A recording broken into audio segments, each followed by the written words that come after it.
And yes, this is how relaxed we are right now. My friend Roy and I, yeah, there we go. We're just enjoying a little wine. I mean, don't tell anybody, right? No.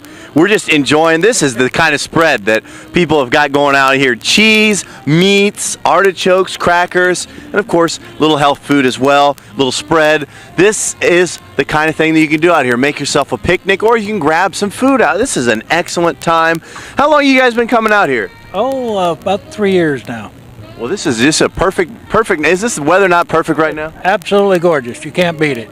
And you know, we started off a little bit cool this morning in the 40s, just as we have been, but clouds really kind of kept us temperatures in check, and it is just a nice little spread here. Little glass of wine and a little cheese and crackers, and this is all what it's all about right now. Enjoying life, living life, and we're just going to try to keep making you jealous. So, cheers. Back to you.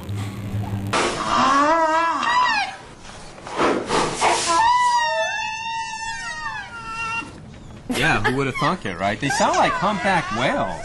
Yeah, don't they? I thought the same thing. Actually, sound like a crowd of screaming girls at like a boy band concert. They're so cute. At a One Direction concert. Yeah, there you One go. Direction. Hey, how do we know One Direction isn't standing right there, How right? do you guys know? Anyway, I thought they were adorable. Well, that's Albertsons, and now we're increasing the team. We got Jonathan Athens. Tell us what you got. I'll tell you what, the outpouring has been tremendous. I mean, you name it, stuffing, potatoes, canned goods. Tim and I, we just loaded up an entire cart full of turkeys. But I tell you what, folks, the clock is ticking. We got an hour and a half left. We got a big mission to accomplish, and you're going to do it. You're going to make it happen. Opening up your home, your hearts, your wallets to help people in need. This goes to Crossroads Mission. You're making a difference. Let's make it happen. And already over 130 turkeys donated right here. That came from Barbara Rochester. The outpouring is absolutely enormous, and it's just going to get better with all of your help. Gary, it's been a great time out here, I'll tell you. Yeah, and this is so nice to see a lot of people coming out and donating food, anything. It's just Friday night shopping, getting some dinner, and they go out and they go, you know what, we're going to help us. And we got a turkey here. We got another one. We're just getting more and more. We'll be out here till 7 o'clock. That's Yuma time. 6 o'clock Pacific if you want to drive over and help us out. But just because we're off the air doesn't mean we won't be down here. Come by, say hi. For now, we'll send it back to you, Karen. Now I see citrus trees, and I'm thinking, you know what first thing I think of? Yuma Community Food Bank. Give Sharon Merton a call. Give her a call. Help her That's out. right. Drop on by. Just say, here's some oranges. They Here's can some even lemons. take White Cat over to the food bank. Man, Orange we're route doing too. citrus. You see what we just did there? That's Bam. right. That's We're what we just connecting did. it. Thanks That's a what bunch, we do. Sean, Thanks for having me. Jose Martinez, he's looking good, but there's somebody with one left right now. Jose's looking a little full. He's got the bib going. The water, he hasn't quite used it. He's using the Joey Chestnut technique, just taking it down, little water as possible. This is an art form, ladies and gentlemen. Jose Martinez, he's not quite in the lead, but he's doing pretty good with it right now. Go, Jose, go. This is what you need to do. He's working it. Look at it. Look at that look on his face, though. He's feeling it now. He's got the water. Now we got everybody else. This is the man to beat, and he just looks like the man to beat. When he walked in, he's from Nassau Community College, one of our visitors for the El Toro Bowl. After a great first half on the Brawley side, Samoa getting off to a slow start. Not many offensive drives that are deep in opponent's territory, but we are on the Brawley side for a little reaction. And who did we find? We stepped with Richard, who is the quarterback's grandfather. Tell us a little bit about what you thought about the first half. You beat that other man. Let's go, yeah. All right, yeah, here we go. I hear Mike often talk about people just swinging by and donating 3 or 4 loaves of bread. I mean, Just that that's little a simple, bit helps. That helps a lot of people, Exactly. doesn't it?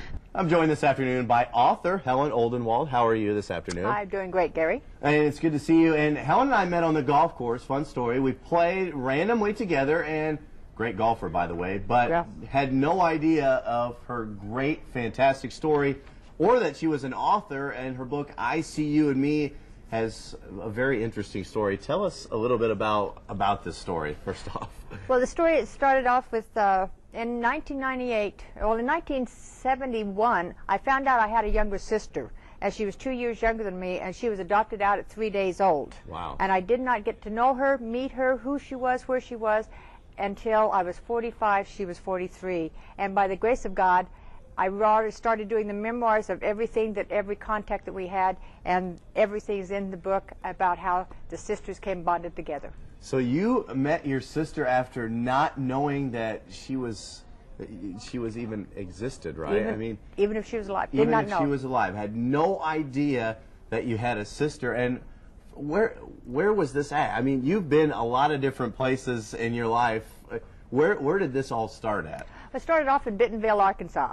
We were, all three sisters were born in Bentonville, Arkansas, and my mother was in the hospital, and when Patricia was born on December 21st, she was giving her away on December the 24th. She wasn't giving her away intentionally. She was forced to. An attorney comes into the office, to her room when she was holding her baby daughter, and she gave her a choice. You are forced to make a choice. You can lose all three or give away one.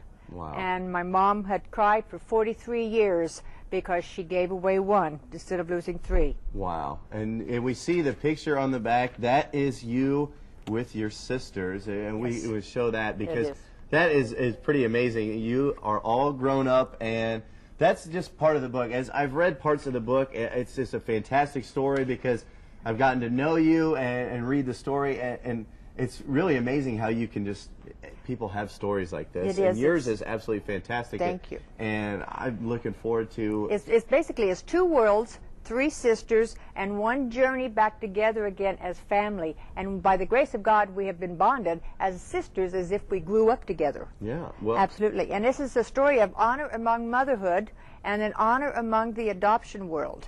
Because my mother kept telling me in my 20s and 30s when I was trying to search for my sister, no, you may not. This is honor among women. This is honor among Patricia. This is honor among your sister. And I was the little porcupine. First chapter 1, 2, and 3, the porcupine, like, Mom, what, where, why, what? I was just, couldn't understand it until I became a woman of wisdom myself over the years. Through the grace of my mother, she taught me all about women of wisdom. And that's what the book is, and you read more of it and you'll be able to find out. And you're actually doing a book signing upcoming. Tell us when that is. Yes, it is. It's a book signing. It's at Barnes & Noble over there. On the circle. On the circle, yes. And that is on April the 13th from 11 until 2. Barnes & Noble, and I will be signing all the books for you. And the first 12 people that show up will receive a free bookmarker to where you can enjoy it also. So I'll be giving these to you for free. All right. Well, awesome. Thank you so much. And you have one last thing, you have another book coming up as well in the works. What's the title of this, just so you can get an idea of Okay, this is based on a true story, and the second book is about family also, and it is based on a true story, and it's all about Grandma's world in the 1950s, comparing it to my grandson's world in the tech-crazed world. And what it's actually called is, this story is going to make it across the national because it's called Mr. Angry Dirty Bird. Just the way you say it, that's how we know. And that should just give you a nice teaser, especially for all the people at your book signing. So April 13th at Barnes & Noble. Thank you so much for joining us, Helen. All right, thank you. Stay with us. We'll be right back. Thank you.